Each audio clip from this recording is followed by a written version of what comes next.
On my table, the Buddha is seated on an upturned lotus. We saw the significance of the upturned lotus in the discourse we had on the soul, and notice the Buddha here is again seated on an upturned lotus. It was one of the great joys of my life when I was a youngster, 30, 31, 32, to have the experience of being aware during a peak experience, aware of a great fluttering above me in a meditation, and an orange color flooding the room. And I became aware that above me there was a huge figure who was seated above this giant lotus that was slowly rotating and which was making the flapping noises. And so, although I never saw the Buddha actually, I was aware of his presence in the rotating lotus. And that was indeed a joy to me and helped. It gave me the sign. We all look for signs from heaven to urge us on to accept some of the extremely difficult parts of self-development. Some of them very, very painful indeed. So I'm talking today on the subject of Nirvana, and I have relied very heavily upon the teachings of Madame Blavatsky, straight out of the Secret Doctrine, no better source than that. Also, A.P. Sinnett, who wrote the book Esoteric Buddhism, and also on Swami Rama, who stayed here for some time at Little Elephant, and who was my mentor teaching me meditation. And of course the sources which are derived by anybody struggling on the path of self-unfoldment. Nirvana. Some will say that it is total annihilation. By annihilation, we must get it. Thank you. There's a symbol, annihilation. It first came down when you said a sign from heaven. Well, the first sign came down. Send down the cloud with a silver lining.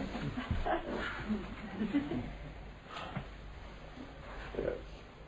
Some of us, some people in the outer world, believe that Nirvana is a reward,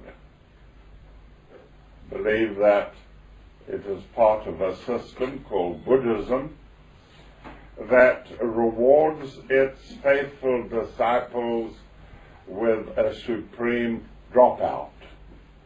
And the supreme dropout is that you are relieved of the necessity to incarnate.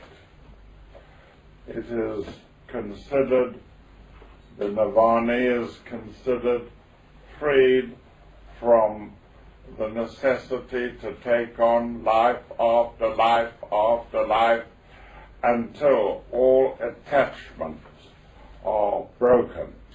No attachments to anything on earth. No, I don't want to be a doctor secretly. I don't want to take this or that kind of drug. I don't want, there's nobody I want. There's no thing I want. I am freed from the necessity to come back to earth and to experience once more, for some, the terrible event of reincarnation.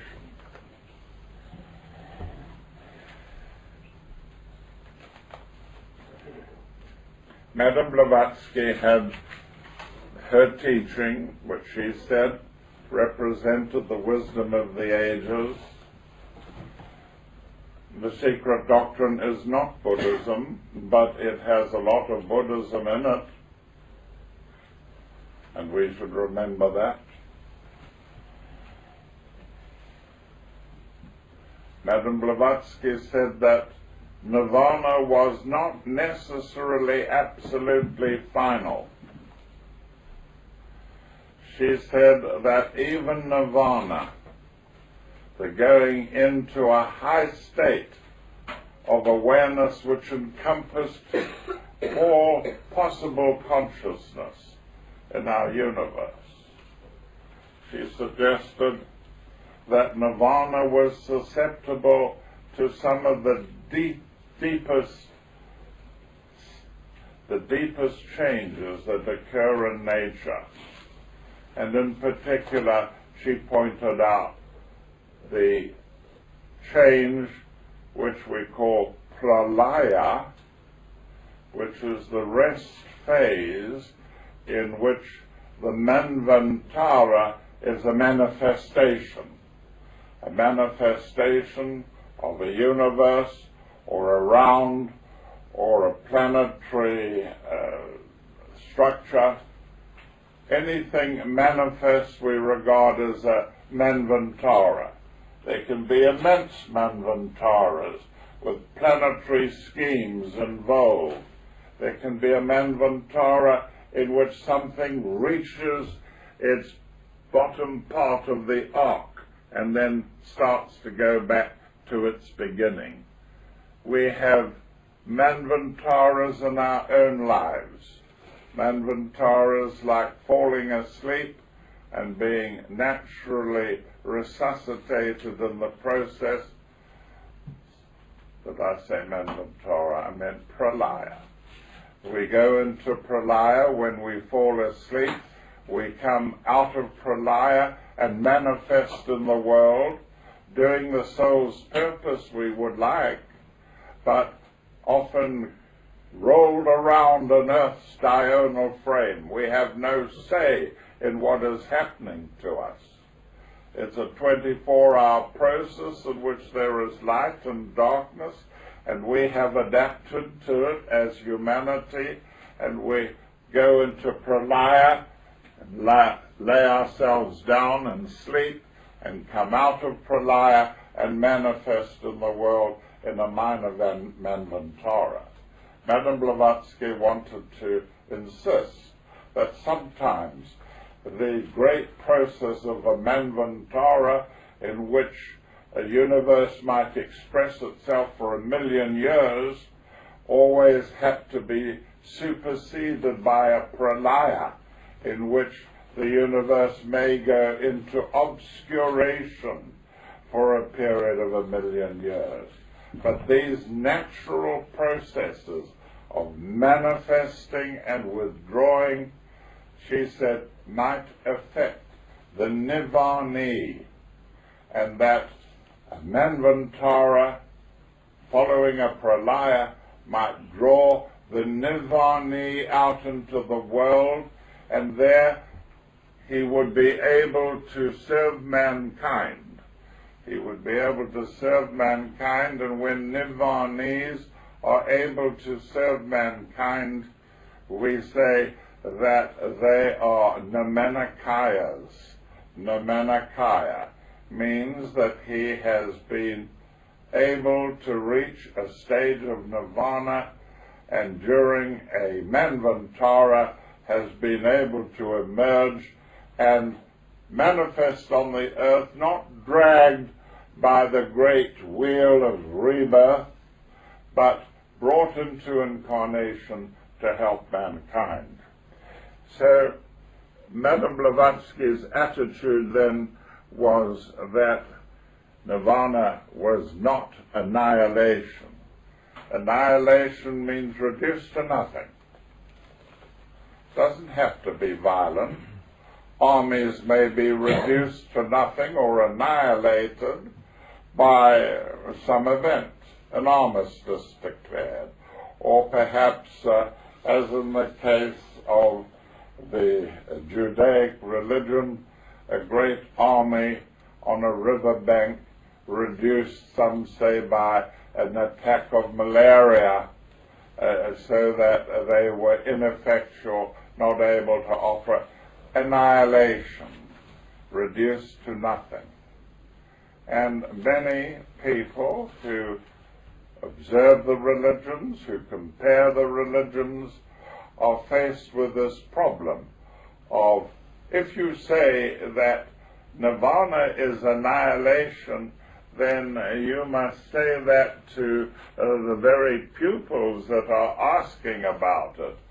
And annihilation is not exactly an attractive possibility for most students. We like to believe that our struggles have been worth it. The process of leading to nirvana is part of Buddhism. It's part of a doctrine, the doctrine of Buddhism. We should always remember, as Madame Blavatsky says so clearly, that death is only a minor pralaya. It's only a minor pralaya in the language of the soul, in the attitude of the soul. We have died many, many times on the planet. We should be used to it.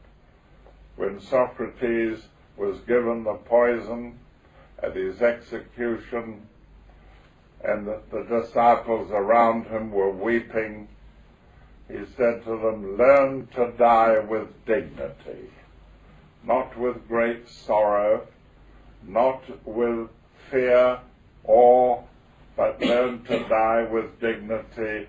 This is part and parcel of life, just as awakening in a new body or each day is part of life." And so we have this doctrine which many say nirvana is that which succeeds what we call samsara, the need, the end of the need to be reborn. Another good way of describing it, as I hope you will one day to your own students, is to be able to say, where does it all begin and where does it all end? And you draw quietly a circle so that no one can see it, and then you reveal it, and you ask your pupil, your student, where does that all begin and end? A circle. There is no beginning, there is no end, and this is exactly the teaching of current scientists. There's no beginning to the university. There is no beginning to the universe. There is no end to the universe. It is, and always will be, parts of it destroyed, one minor universe being replaced perhaps by another, so that we are a multi-universe. Stretch your understanding. Yesterday I showed you what was much harder to visualize was a hedge around a universe. That this was the only possibility, that a universe was limited in extent. It's not an easy proposition. Other descriptions of the state of nirvana is that it is a dreamless sleep. A dreamless sleep. A sleep that you enter into, and there are no dreams, and you awaken from beyond nirvana. We say even in a dreamless sleep, the body remains alive, the entity remains.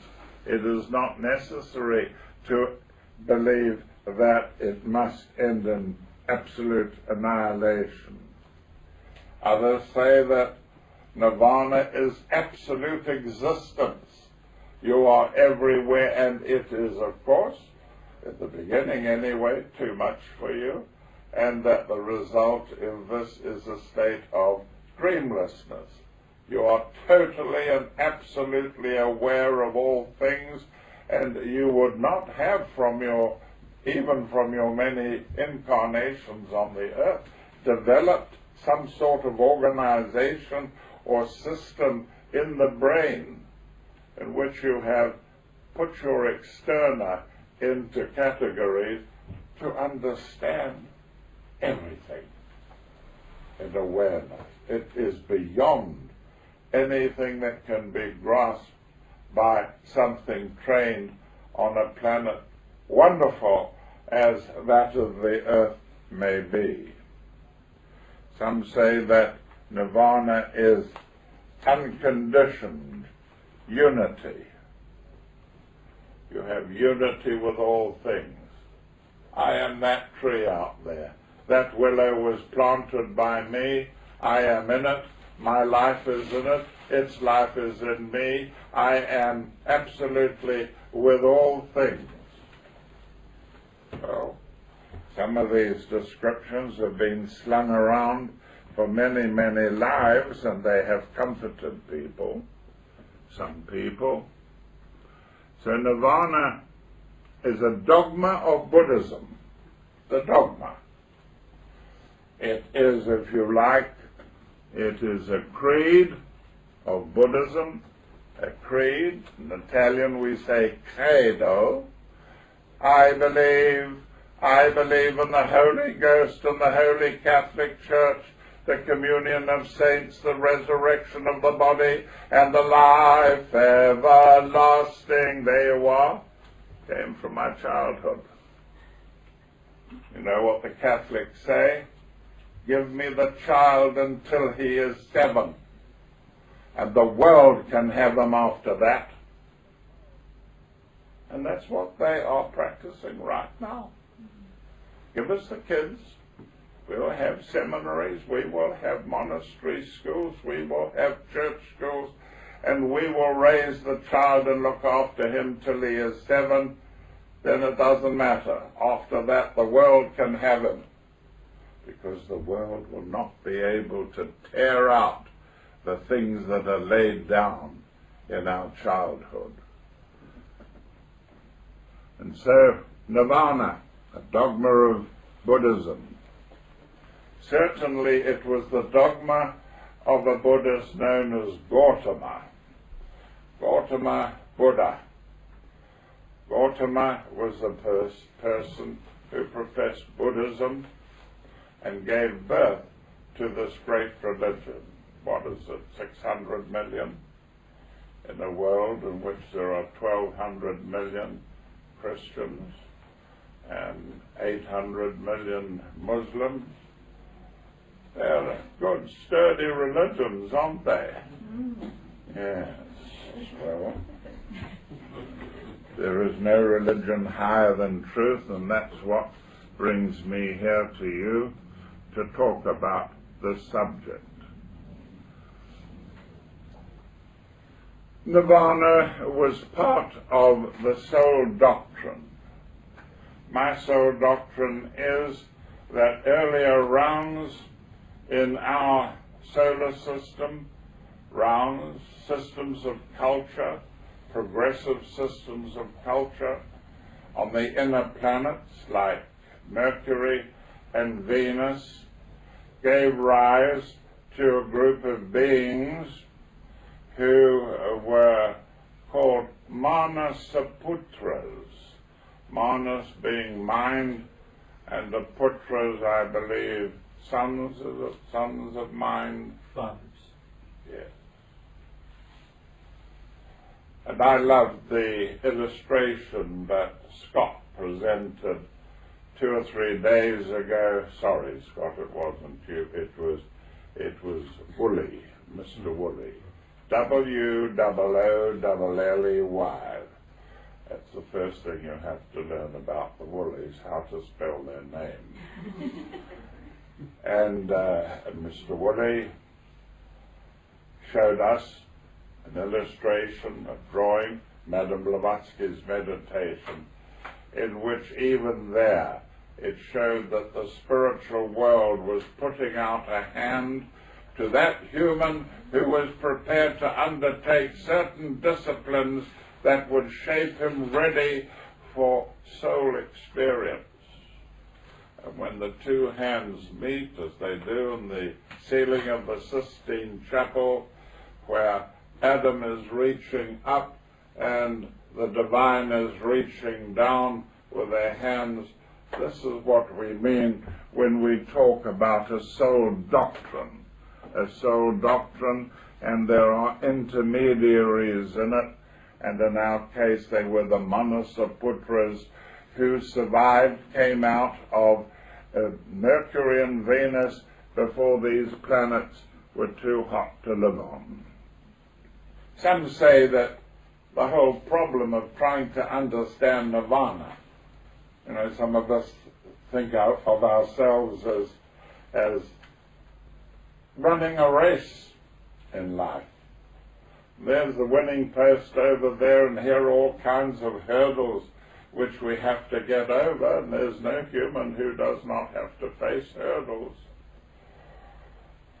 We all think of it as running a race, and we don't know what lies beyond the winning post.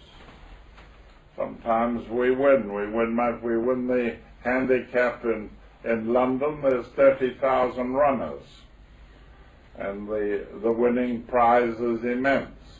And life is different after you've won such a race, or come to the end of your races in what we call reincarnation. In the old days, such problems as Nirvana were referred to as Gordian knots.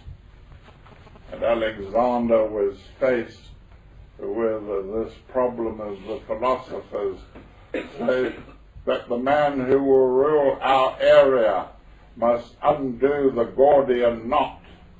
And it was all tangled and full of everything you could imagine. And nobody could undo it. And this was related to Alexander. And he came along and looked at the Gordian knot, and he took his sword out and chopped it in two. And so he solved the problem of the Gordian knot and ruled the country and so on. Lovely old myth. You can't really solve the problem of Nirvana, although we can appraise it, solve the great problem of Nirvana in determining why life at all. Well, Nirvana is supposed to give you the answer to it. The nearest that we can get to reaching Nirvana by other means is yoga, the meditation of yoga. Swami Rama went into the medical schools of America and here, and he made nonsense of Western anatomy. He demonstrated control over the sympathetic and parasympathetic nervous systems, which we have not got, even though we may have drugs to assist us. He showed that he could control these systems. He could raise tumors in his arm merely by looking intently at the arm. He could raise and lower his blood pressure. He could do almost anything like stop the heart and so on. And he was merely demonstrating that yoga is a system of control, of refinement, of spiritual endeavor that can take us very, very close to the experience of the Nirvana. Yoga. I suppose I've had 40 years of yoga, Raja yoga, very limited by my circumstances, by my injuries, limited by my bulk, never being able to get into a Padmasana. Asana is a posture. And there are many things demanded by the yogis, but we don't see too many of them in the West these days. They have not lived up to the expectations of the Westerner, that they would be clear, become clear in the terms of Scientology, or that they had any particular powers that could not be induced by drugs and so on. Swami Rama was an exception. He came out into public affairs in the West and said, "Try me out. Ask me to do anything you like." And he did. So that is the statement by Blavatsky that yoga comes closest in mystic meditation to the event of Nirvana.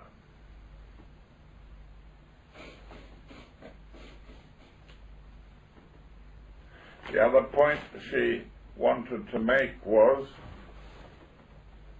don't try to reach towards Nirvana without expecting to suffer. Pain is not suffering. Pain is measurable.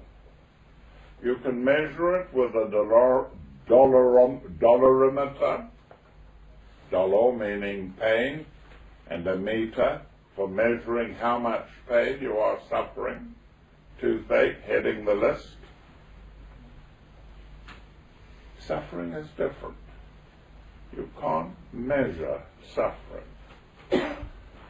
The law will compensate you for pain. The law does not necessarily compensate you for suffering. We can suffer without pain, intensely so.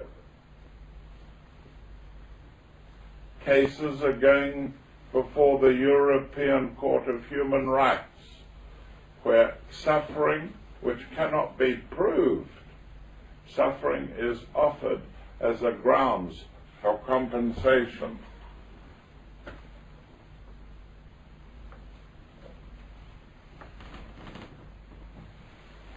I think I've done that. And of course, it requires a humble and cooperative population to accept such doctrines of Buddhism. And Buddhism encourages people to become Buddhists because it is so sweet, so simple, so nice. You can be a Buddhist and be nothing in the world at all. And you may have a few principles and that's enough. Whereas Christianity has a history that people were burnt alive in the public squares if they did not conform to the requirements of the Christian religion. We must never forget that. It is part and parcel of the karma of the Catholic Church. And if I had children, they would not be Catholics. They would be free to make their own determination. And they wouldn't be Catholics because I would not want them to share the karma of the Catholic Church. However, we must not be diverted. Madame Blavatsky on the nature of Nirvana. It is not possible to judge what Nirvana is. Don't avoid experience just because it makes you suffer. Suffering somehow or the other produces the nirvana. She also indicated that very hard work can produce the elements of the Nirvana. Some will say, well, hard work is suffering, isn't it?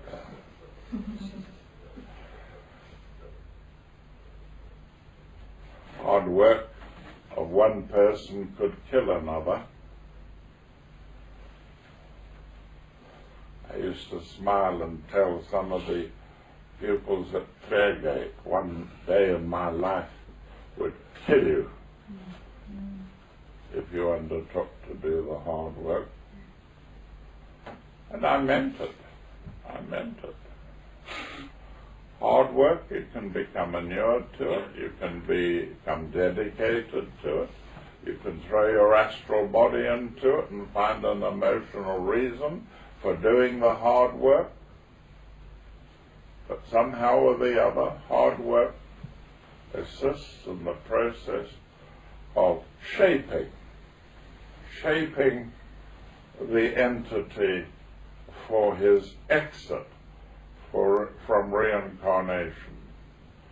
Nirvana, tremendous religious act of entering it, not knowing what the outcome will be.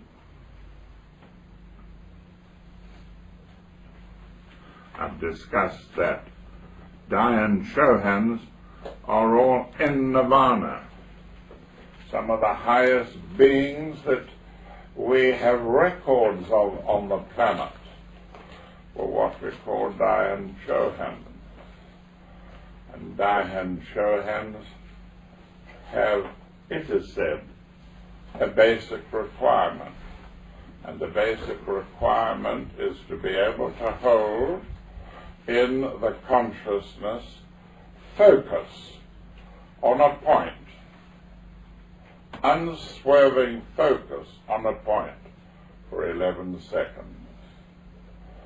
This makes the person, the entity, eligible to become a Dhyan-Chohan. He would have to be a Chohan at that level and then be able to undertake such a feat. An interesting observation. When you hear filmmakers saying that, for heaven's sake, don't allow a scene to go on more than 10 seconds, because you will lose the attention of your audience, and therefore cut to another scene, and another, and another, and another. And some of the pieces of film art that are presented today as a cut after cut after cut, new scene, new scene.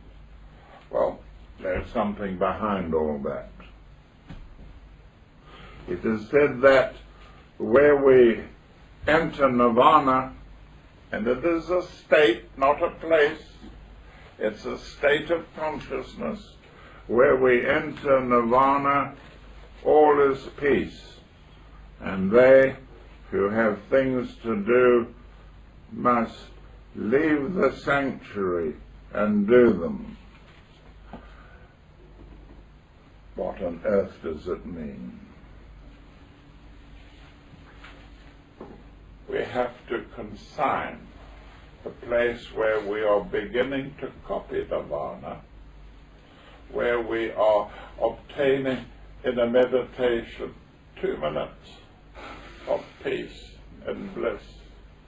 We must learn to extend it and yet be able to come out of that place, state of being, and do the things in the world that we should be doing, mainly serving mankind. We all have our ideals. Sometimes we can create them.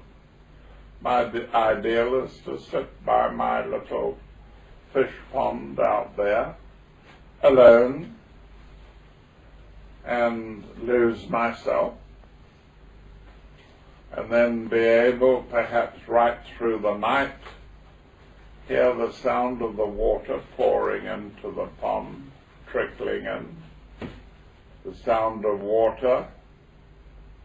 The sound of water can be very comforting indeed. It suggests the seas, all the water on the planet. And there are those that say Nirvana, picturesquely, is where your drop of consciousness sinks into the sea and becomes one with all the seas.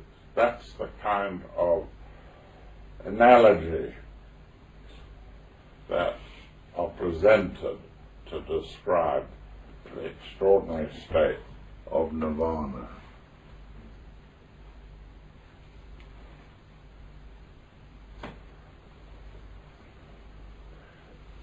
H.P. Blavatsky, of course, liked to lay down a teaching. And she said that, let me read it to you, that after humanity on earth had passed through 14 manus, M-A-N-U-S, manus. A manu is the lord of a race. And there is a Manu who is the lord of the fifth subrace that produced the so-called Anglo-Saxon race. And he is Vaivasvata Manu, the lord of the Anglo-Saxon subrace. And sometime or the other, you yourself would be expected to serve as a subrace Manu, or a root race Manu, when you have had sufficient experience of spiritual discipline.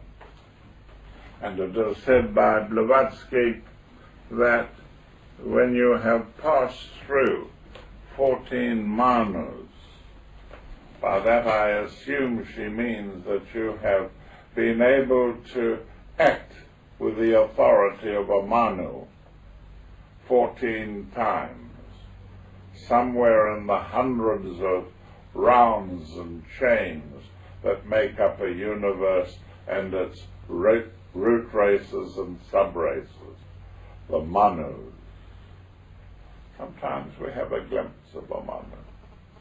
When I was still young, I had a glimpse of Vaivasvatu, symbolically, of course, as if he was working on a great wall, which was the wall of the Anglo-Saxon subrace. And all he said to me was, "Douglas, look after your physical body." I thought with what I had sustained in the war, I would live to about 55. Thank you. You do get support from in the world. I thought I would live to about 55. But it soon came evident to me that that was not going to be so, and people were saying, with what you're doing, you should be dead. Why don't you give yourself a rest? But I lived on to 65. And so it has become now that I have no complaints that can kill me, and I expect to live for a very, very long time. And you can be absolutely sure that the wisdom of the ages will be safe with me on this planet for the years that lie ahead. 14 manus, she said, or be able to live continuously for 2 rounds on the earth. When the earth goes into Pralaya, obscurity with the withdrawal of life, there are very, very few humans left on the surface of the earth. One of them, you would have to be one of those few who live through a Pralaya and find yourself eligible to reach Nirvana a little earlier than most others. Blavatsky says that if you live through those manus and those periods of rounds, you will surely, as a soul, reach Nirvana. Quite often we hear such promises. You will reach Nirvana after so long. The trouble is we can reach Nirvana but then have to wait until the last one of our race has passed through the whole terrifyingly drawn-out process of spiritual unfoldment. What does the Bible say? The first shall be last and the last shall be first. And we call them sheep and goats. And the goats have to herd the sheep, and the goats are the mountain climbers, initiation. But often they have to wait until the last sheep has passed over the stile, as it were. H.P. Blavatsky says that in the Bible, Enoch was taken alive to heaven, and by that it meant that Enoch became a Nirvani. He disappeared. And many spiritual beings disappear. They're not known to have died.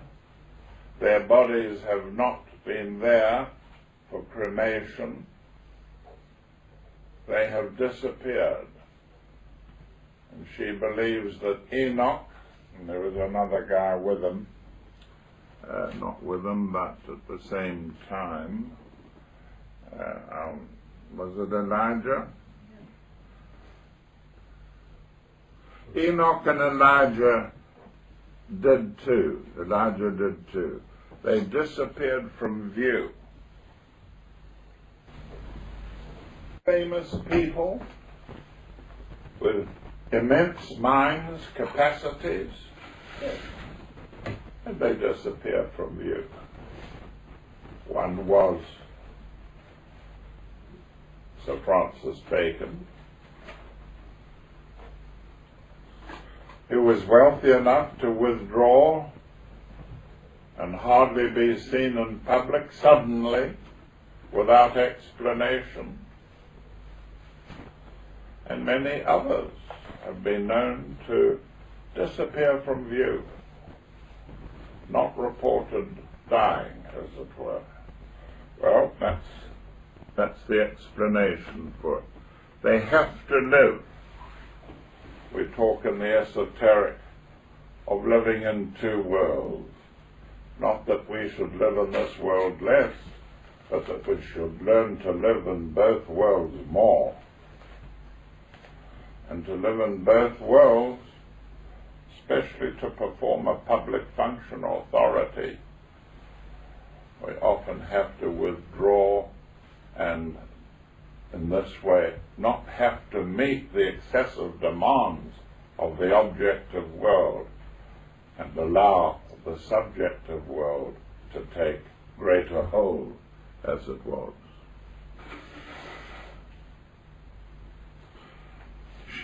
Blavatsky implied that Nirvana is part of the heaven state and may be entered while on earth when they have qualified as Dhyan-Chohans. The Buddha, gentleman we see here, the Buddha reached Nirvana on earth. He was a human. He was not a Nirmanakaya already. He was a human who achieved Nirvana in a human body. Not like the Christ, who was different. As Jesus, he had an immaculate conception. He was special. The Buddha, they say, achieved Nirvana in a body like we have, indicating that this is possible for ordinary humanity if they are able to achieve the disciplines. What is the discipline? The discipline is celibacy. The discipline is celibacy. And the sons of celibates have a special opportunity, or the celibates themselves, of achieving nirvana, mainly because their fathers became celibate after their birth, became celibate, and did not instruct them how to deal with the attractions of everyday living. Whereas the parents today encourage their children to work hard and to compete at college, university, schools, and to go out of their way to achieve, and also for the girls today to make sure that they find a wealthy son, scion of a high-placed family at university. Well, I can only speak for myself, but I certainly know, as I've said, from 4 universities, that most of the girls who attend university are going there to find a boyfriend who is well placed. It may not be true now, but it was certainly true 40 years ago, 50 years ago. More opportunities for Kittleman to query. And celibacy is the price that must be paid. There are alternatives to celibacy, alternatives but not to chastity. These terms need to be sorted out. My opinion that 60% of the energies consumed by non-celibacy, 60% of those the energies that would normally go to spiritual attainment, spiritual discipline, are lost in the ordinary requirements of conjugal states, marriage states. There you are.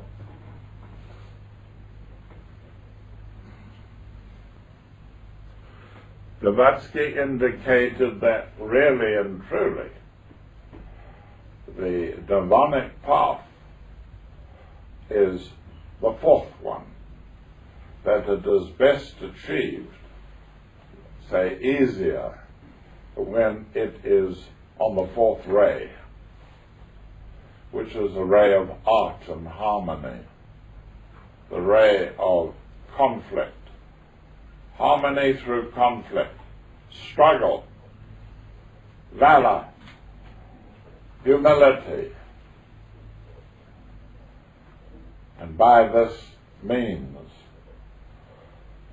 the conflict induces, if it is for humanity, struggling for humanity, induces the harmony and peace and bliss of nirvana. Really and truly, if it weren't for the harmony and peace and blessings of the nirvanic state, I don't think Buddhism would have nearly as many members, if not subscribers. Buddhism, gentle, loving. But you know, there is another path to the heaven state. And we sum it up by saying, the kingdom of heaven is taken by storm. That when you have the factors at your fingertips, the tools, the instrument, the disciplines, the methods, the breathing exercises, and so on, that the kingdom of heaven can be and is sometimes taken by storm. In my book, The Techniques of Astral Projection, I think there is a picture there of the young prince assaulting the divine and plunging his sword into the heart of the old king. The kingdom of heaven is taken by storm. Sometimes the storm is circumstances.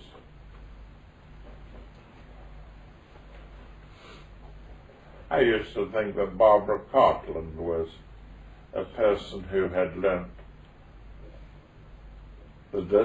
a design for living, and she lived a nice life and achieved a home circumstances in which she nursed her husband dying of war wounds. She had lost her father in World War I. She had lost 2 brothers in World War II. But she had survived and came to be a leader of minorities and could go on for hours.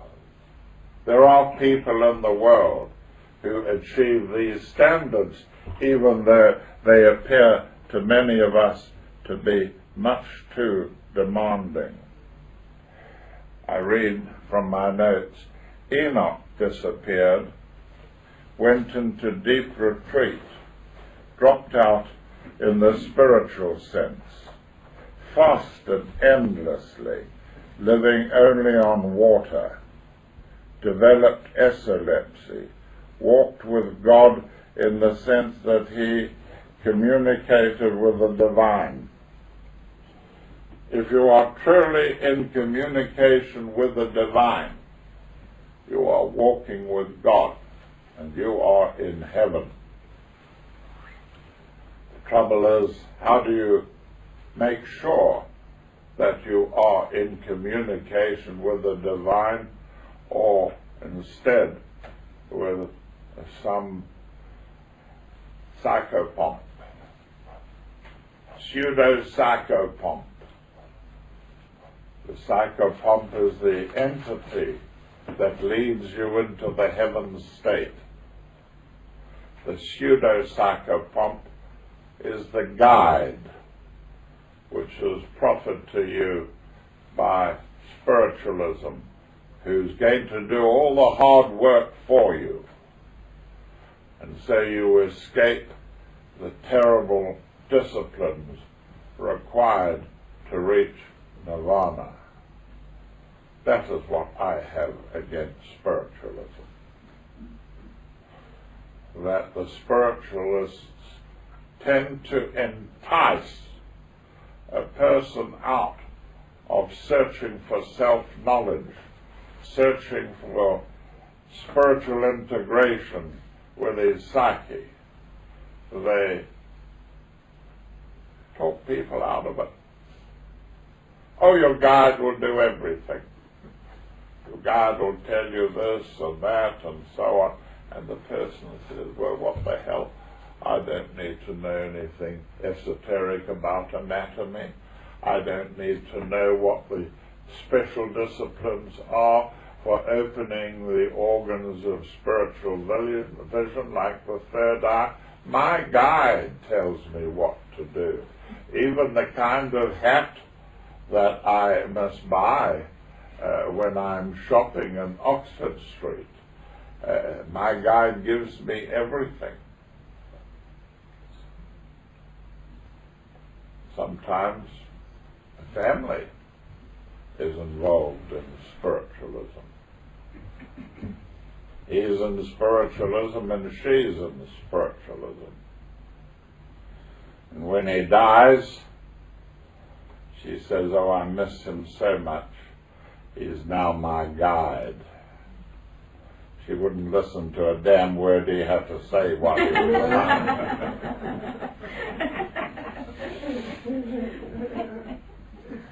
Now, because he's dead, he's her guide.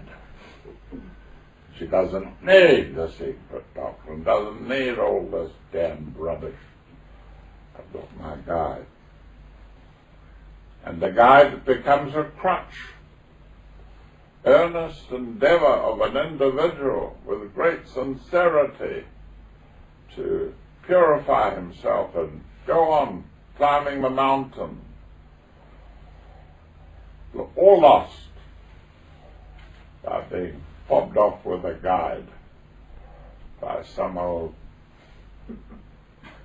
medium.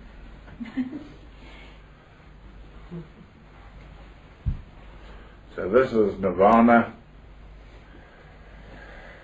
and regretfully I will have to leave the rest of it until the second talk on Nirvana, and we will have question time then, because I have to keep to a tight schedule today. We have got our speaker, who is recording as well, coming on right now, 12 o'clock. And the program will be tight. We've got the girl Jessica Richards coming this afternoon. She's very beautiful, very mature, very self-possessed, has suffered extremely, and therefore is careful to talk from experience. I want you to do me a favor tonight, and please don't make these musicians whom I've hired to come a long way play to an empty room tonight. Mm-hmm. Just remember what I said the other day, that there is a great danger at the moment that music is becoming detached from the musician, that its automation is killing the process whereby musical sound, any sound, is linked to the emotional expressor of it. And I quoted the song I used to love to hear played on a violin and sung.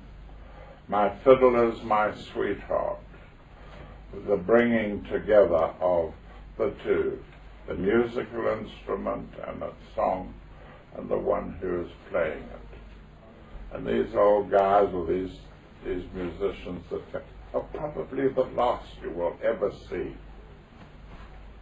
using such instruments so profoundly and pouring the results of their playing into the memory of mankind.